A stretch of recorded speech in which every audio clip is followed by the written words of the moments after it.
There are wars that end with treaties, parades, and clear conclusions. And then there are wars that simply stop, without resolution, without closure, and without peace. The Korean War belongs firmly in the second category. More than 70 years after the fighting ceased, the war remains unfinished in the most literal sense. There was no peace treaty, no formal end, only an armistice, a ceasefire designed to pause the violence, not resolve the conflict. That pause has now lasted longer than the lifespans of most people alive today. Yet, its consequences continue to shape one of the most militarized and dangerous regions in the world. North Korea is now a nuclear-armed state. South Korea is a global economic power and a consolidated democracy. And between them lies a border that still functions as a front line of the Cold War. To understand how this happened, and why the Korean War never truly ended, we need to look not just at the battlefield, but at the political decisions that froze the conflict in place. Welcome to Roots of the Matter, where forgotten history explains the world we live in today.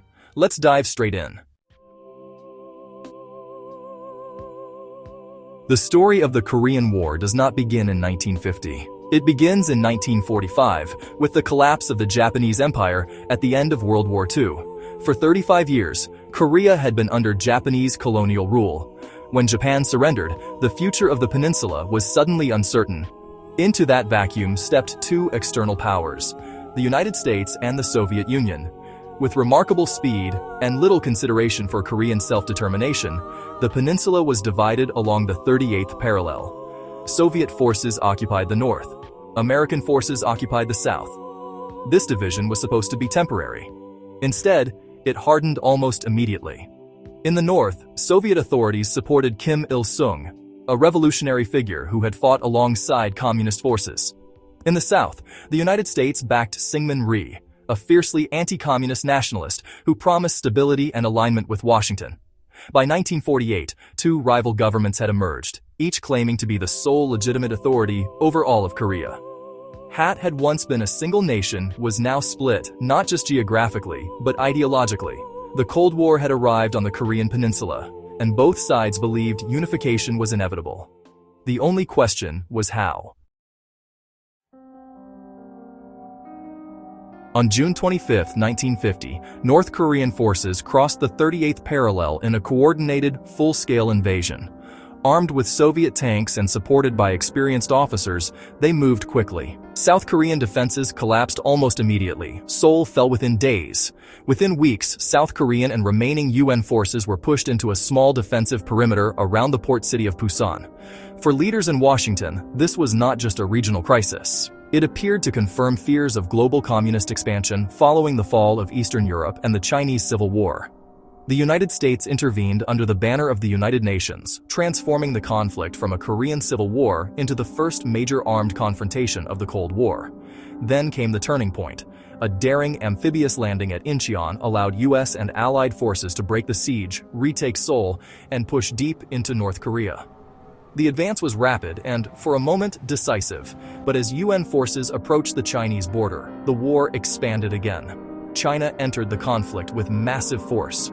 Hundreds of thousands of Chinese troops crossed into Korea, overwhelming UN positions and driving them back south. By mid-1951, after a year of intense fighting, the front lines had stabilized, almost exactly where the war had begun. Millions were dead, cities were destroyed, and neither side could win. Once the fighting stalled, negotiations began. But the war did not end quickly. Instead, armistice talks dragged on for nearly 2 years, not because of territory or ideology, but because of people. Specifically, prisoners of war. Large numbers of North Korean and Chinese prisoners refused to return home, fearing punishment or persecution. The United States and South Korea argued that repatriation should be voluntary. China and North Korea demanded that all prisoners be returned regardless of consent. This disagreement became the central obstacle to peace. At the same time, South Korean President Syngman Rhee opposed any settlement that left the peninsula divided. He believed an armistice would permanently entrench separation.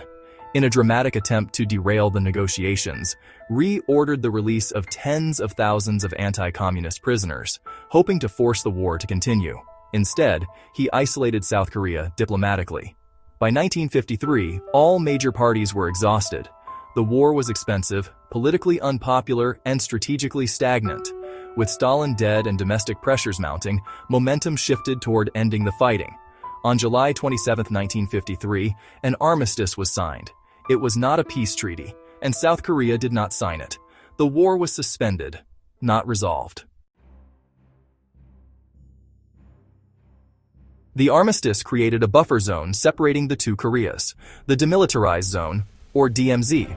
Despite its name, it is one of the most heavily fortified borders in the world. Millions of soldiers remain stationed on both sides. Artillery, tanks, and missiles are kept in constant readiness. Yet, within the DMZ itself, something unexpected happened. Because human activity was prohibited, nature returned. Forests grew undisturbed. Endangered species found refuge. The DMZ became an accidental wildlife sanctuary, a narrow strip of ecological calm surrounded by military tension. But beyond its symbolic irony, the DMZ institutionalized the war's unresolved status. It normalized hostility without active combat. It created a system where confrontation could occur at any moment, yet escalation was constantly restrained. Incidents have occurred repeatedly over the decades: assassinations, naval clashes, infiltrations, and artillery exchanges. Each one carries the risk of reigniting full-scale war. The armistice did not bring peace. It created a stable instability. Why there is still no peace treaty? The question seems obvious. If the war has been frozen for decades, why not formally end it? The answer lies in the balance of power. A peace treaty would force difficult decisions about U.S. troop presence in South Korea, North Korea's nuclear arsenal, China's regional security interests, and the legitimacy of both Korean governments. For North Korea, the unresolved war serves a purpose. It justifies militarization, central control, and the pursuit of nuclear weapons as a guarantee of regime survival. For the United States and its allies, the armistice sustains a strategic foothold in East Asia. And within South Korea itself, opinions are divided. While some favor engagement and reconciliation, others view reunification as economically and politically destabilizing. In this environment, maintaining the status quo often feels safer than attempting resolution. Beyond strategy and geopolitics lies a quieter tragedy. Millions of families were separated by the war. Parents lost children. Siblings lost each other. Many never learned what happened to their loved ones on the other side of the border. Occasional family reunions have been arranged over the decades, but they are rare, brief, and heavily controlled. Elderly relatives meet for the first and often last time, knowing there will be no second chance. The war did not just divide a country. It divided lives. Over time, it also produced two profoundly different societies. South Korea transformed into a prosperous, technologically advanced democracy. North Korea became one of the world's most isolated and authoritarian states. The contrast is stark and irreversible in the short term. The Korean War reshaped East Asia in lasting ways. It solidified military alliances, accelerated China's rise as a regional power, and entrenched the peninsula as a strategic fault line between competing global systems. Every missile test, every military exercise, every diplomatic standoff traces its roots back to the Armistice of 1953. This is not a dormant conflict. It is an active structure of tension. The Korean War is often called the Forgotten War, but its legacy is anything but forgotten. It lives on in borders that remain closed, families that remain divided, and a region that remains on edge. Some wars end decisively, others fade into history, but some wars become permanent conditions.